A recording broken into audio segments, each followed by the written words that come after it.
Kalau lu pikir pejabat pemerintah itu simbol hukum dan ketertiban, maka kasus ini bakal ngerusak semua logika lu.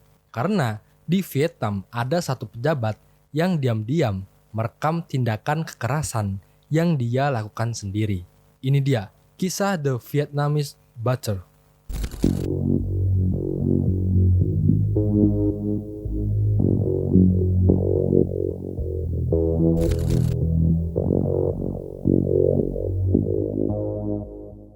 Jadi, di sebuah desa di provinsi Tay Binh, Vietnam, ada seorang pria bernama Nguyen Xuan Dat berusia 36 tahun. Bisa dibilang, Xuan Dat itu orang yang introvert banget cuy. Dia merasa hidup dalam kesepian. Perasaan itu membuat dia berpikir kalau dirinya itu nggak pantas dicintai dan memiliki teman. Hubungan dengan keluarganya juga itu nggak terlalu deket lah. Dari situ juga dia merasa kalau hidupnya itu cuman beban buat keluarganya. Setelah ayahnya meninggal dunia, Xuan Dat memutuskan untuk pergi dari desa dan meninggalkan ibunya yang sedang menderita penyakit mental cuy.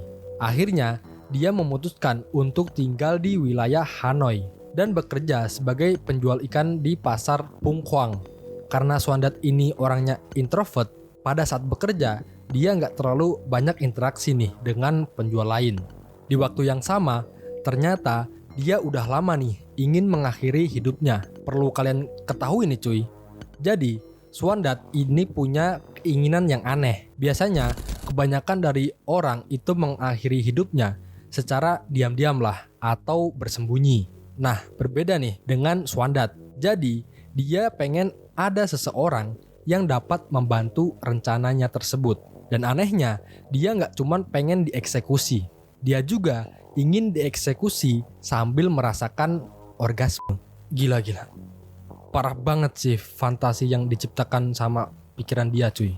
Pada awal tahun 2020, untuk bisa mewujudkan fantasinya, Xuan Dat harus mencari seseorang yang sukarela untuk membantu melancarkan aksinya. Dia memasuki komunitas gelap yang ada di aplikasi Facebook seperti Motherless dan Fetish Guy, dan sebuah grup berbahasa Vietnam yang secara khusus membahas fantasi mengerikan. Di platform-platform tersebut, Xuan Dat menggunakan nama Dead Beheading. Dengan adanya forum-forum tersebut, dia banyak berkenalan dengan pengguna lain. Salah satu kenalan yang menarik perhatiannya yaitu sebuah akun yang menggunakan nama pengguna Kam Tang Chun, di mana nama asli dari pengguna tersebut adalah Duan Fang Sang, seorang pria berusia 58 tahun yang udah punya keluarga dan memiliki 2 anak laki-laki. Sedikit info nih cuy, sosok Fang Sang itu terlihat seperti pria pada umumnya lah. Dia berperan sebagai kepala keluarga, membiayai pendidikan anak-anaknya, dan sering terlihat berlibur bersama istrinya. Selain itu, latar belakang pekerjaannya juga menunjukkan posisi sosial yang bisa dibilang cukup mapan. Dia juga pernah menjabat sebagai wakil kepala tim pengawasan pasar nomor 4 di bawah Direktorat Pengelolaan Pasar di Provinsi Lang Son. Tanpa sepengetahuan keluarganya, Fang Sang diam-diam bergabung dengan forum gelap. Katanya, selama bertahun-tahun dia merasa tertarik tuh untuk melakukan fantasi yang mengerikan.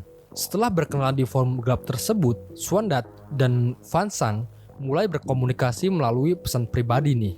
Pada saat itu, Xuan Dat menghubungi Fang Sang terlebih dahulu. Soalnya dia tahu nih, kalau Fang Sang itu juga punya ketertarikan terhadap fantasi yang mengerikan tersebut.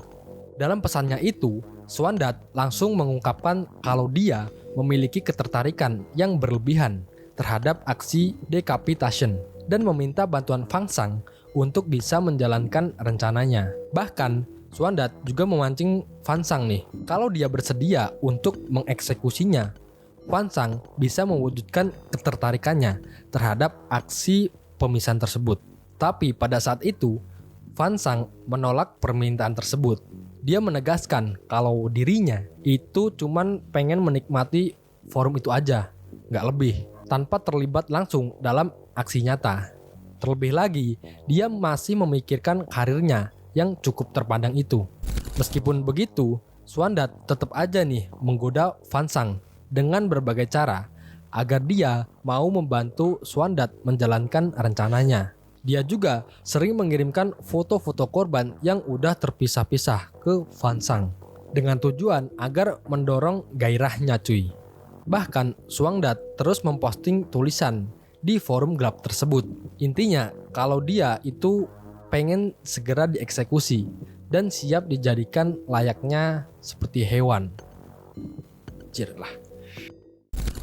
Pada tahun 2022, Fansang makin aktif nih di forum gelap tersebut. Dia mulai mengunggah postingan gambar potongan-potongan jasad manusia cuy. Gila nggak tuh? Dengan tujuan untuk melatih mental anggota forum gelap itu sendiri.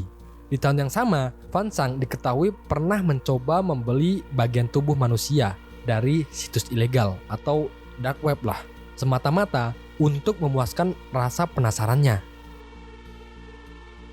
Swandat yang mengetahui hal itu langsung memanfaatkan momen itu dengan cara membujuk kembali Fansang.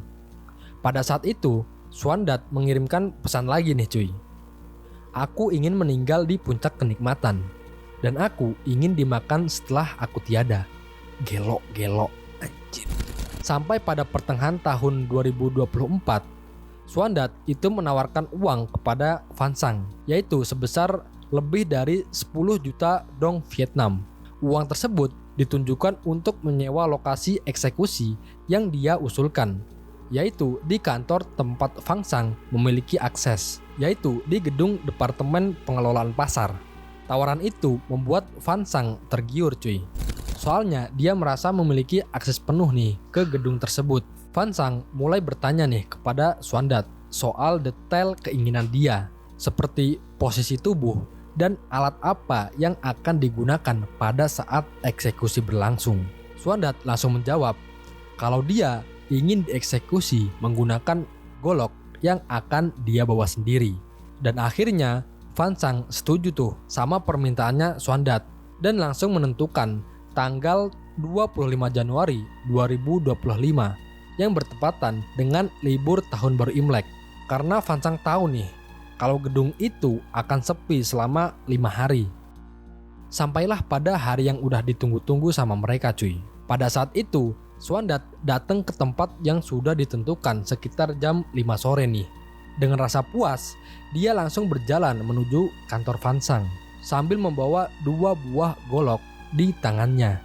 Fansang yang udah nungguin dia langsung mengarahkannya ke salah satu kamar mandi yang ada di gedung tersebut. Secara bersamaan, Fansang langsung memasang beberapa kamera tuh di sudut kamar mandi, di mana kamera tersebut nanti bakal merekam semua proses eksekusi yang akan mereka lakukan. Awalnya Swandat ini bilang nih ke Fansang kalau dirinya itu merasa gugup. Fansang yang mengetahui hal itu langsung menenangkan dia nih. Setelah Swandat merasa tenang, Fansang langsung menyiapkan terpal dan balok kayu sebagai tempat eksekusi. Merasa semua persiapannya udah lengkap, Swandat langsung berbaring di atas terpal tersebut. Setelah Swandat berada di puncak kenikmatan, saat itu juga Fansang langsung memenggal kepala dia. Setelah dipastikan Swandat tak bernyawa, Fansang langsung melanjutkan proses selanjutnya, yaitu memisahkan bagian-bagian tubuh Swandat. Setelah selesai proses pemisahan, Fansang membawa bagian-bagian tersebut ke dapur nih dan langsung merebus bagian-bagian itu di dalam panci besar. Dia juga menghancurkan semua tulang-tulang menjadi kepingan kecil cuy dan dibuang melalui saluran pembuangan. Bagian-bagian yang lain itu dia masukkan ke kantong plastik, terus dia buang ke tempat sampah di titik-titik kota yang berbeda. Keesokan harinya, Fansang mengunggah postingan di forum gelap tersebut. Dia ngasih tahu teman-temannya kalau Swandat itu telah dieksekusi. Bahkan cuy, Fansang ini sempat mencari korban selanjutnya.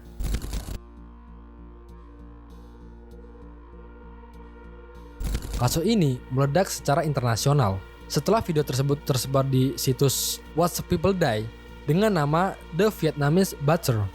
Kemudian kelompok sukarelawan bernama Ocean Vietnam mulai melakukan analisis visual secara mendalam. Mereka menemukan petunjuk nih, yaitu berupa tanda lahir di area ketiak dan tato bertulisan Ngai Ai 39 di lengan atasnya yang digunakan warganet untuk menghubungkan seluruh video ke satu orang yang sama. Mereka juga mencocokkan detail keramik dan pintu ruangan di video tersebut dengan semua foto gedung Departemen Manajemen Pasar di Langson. Kecurigaan itu mengarah kuat kepada Fansang. Setelah alas kaki yang dipakai oleh Fansang dalam video itu sama persis dengan foto lama di akun Facebook pribadi Fansang. Pada September 2025, sebuah kanal YouTube Vietnam bernama Ketomo merilis seri video berjudul Kian Nguyen Xuan Dat. Seri ini menggunakan rekonstruksi visual berbasis model 3D untuk menggambarkan lokasi kejadian dan kronologi kasus. Video tersebut dengan cepat menarik perhatian publik nih. Namun video pertama kemudian ditarik dari akses publik, sementara episode lanjutan hanya tersedia melalui sistem keanggotaan berbayar. Di tahun yang sama, polisi Vietnam resmi menangkap Doang Fansang di kantor tempat kejadian. Polisi menemukan 3 gigi manusia di bawah wastafel dan fragmen tulang di saluran pembuangan. Di rumah Fansang ditemukan jaket yang digunakan dalam video, serta ponsel milik Xuan Dat. Dalam interogasi, Fansang mengakui semua perbuatannya, meskipun ada pertimbangan bahwa korban itu meminta secara sukarela. Hukuman Vietnam tetap menganggap ini sebagai pengeksekusian tingkat berat dengan ancaman hukuman penjara seumur hidup atau hukuman mati. Oke cuy, makasih buat kalian yang udah nonton video ini sampai selesai. Semoga kalian bisa mengambil pelajaran dari kasus ini. Kalau kalian suka sama cerita seperti ini, jangan sampai ketinggalan video dari gua dengan cara subscribe dan aktifkan tombol loncengnya. Sampai jumpa di konten selanjutnya.